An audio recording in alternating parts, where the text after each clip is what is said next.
watching your live yesterday, and it just struck a chord with me, I guess, because we struggle with debtors, I guess you could say. And I think a lot of the time, like our compassion gets in the way of my husband and I run a company. So we hear people's stories at why they can't pay. I mean, we've already done the job, and we sort of feel like it's our duty to release them, as good Christians, from this debt that they owe us.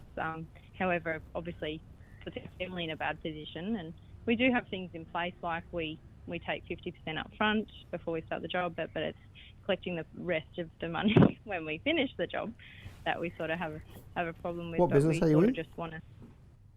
We're in a trade business. Is it possible to collect the other half before you let them use what you just installed or did for them? Like, I don't understand why you can't collect 50% before the end of the job or at the end of the job. Yeah, well, so we collect the 50% first, but we I don't know, like we've before in the past we've dealt with one Christian friend, most recently actually, and he was like, I've never heard of that before. Like, you're trying to do something wrong to me, but then obviously. Well, by claiming 50% up front. Yeah, and then like just to try and recover what was owed as well. I think this particular person, he hadn't the money to do what he wanted, but he wanted the thing done so that he could get his business working, and then obviously we suffer that low blow. Yeah, I mean, it just sounds to me like you did business with a crooked Christian. Yeah. That's what we think, but we feel like, I don't know. We're very stuck. Like, is it us? Is it them? Like, it sounds to me like your systems could do with tightening up a little bit.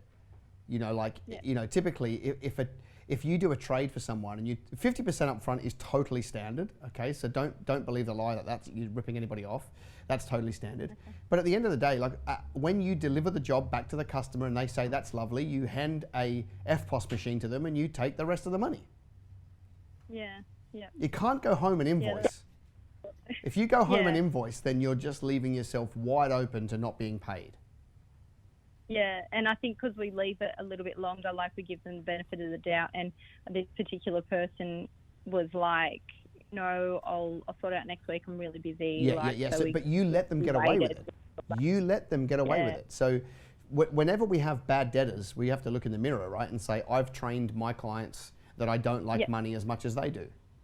Right? Yeah, and then here's what we do, and I'm not suggesting you do this, but maybe. What we end up doing is building a theology around our poor performance to justify it. So what we do is we get really bad at collecting debtors, and then we start believing that, well, it's mercy and grace to let everybody off. No, we would call that foolishness, right? Yeah.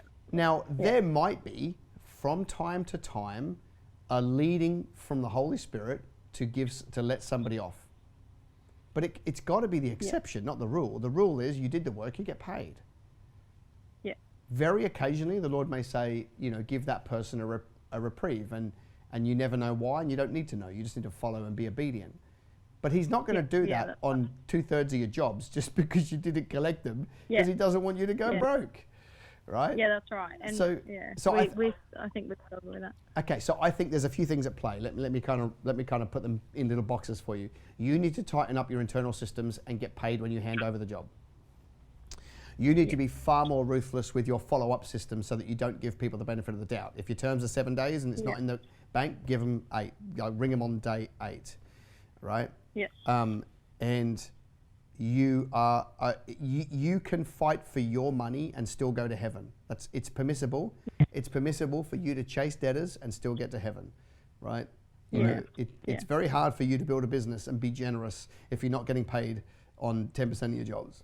Right? It's very difficult. Yeah, that's right. So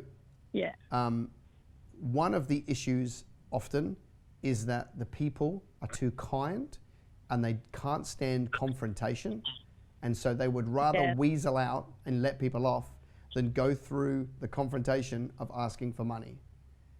Let me tell you, if that's you, you've got to step up in that area. You've got to learn to be able to be okay with some confrontation, because if you don't, your business will never go anywhere. right?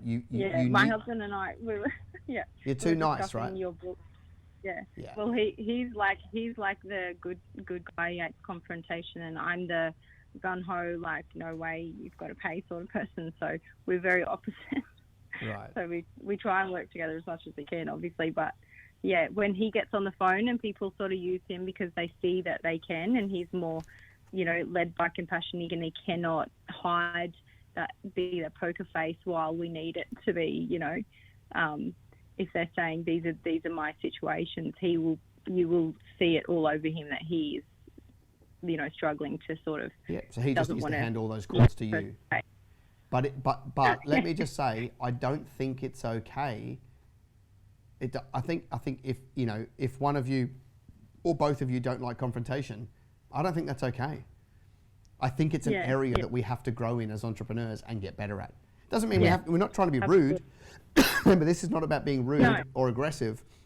It's about being assertive and saying it's mine and I want to work out a plan to get it back. And I just don't think it's okay to stay in that place of, well, I just don't like confrontation. Well, then you're never going to be able to build a great team around you, because you're always going to have confrontation if you build a great team, right? So I just think it's another area to grow.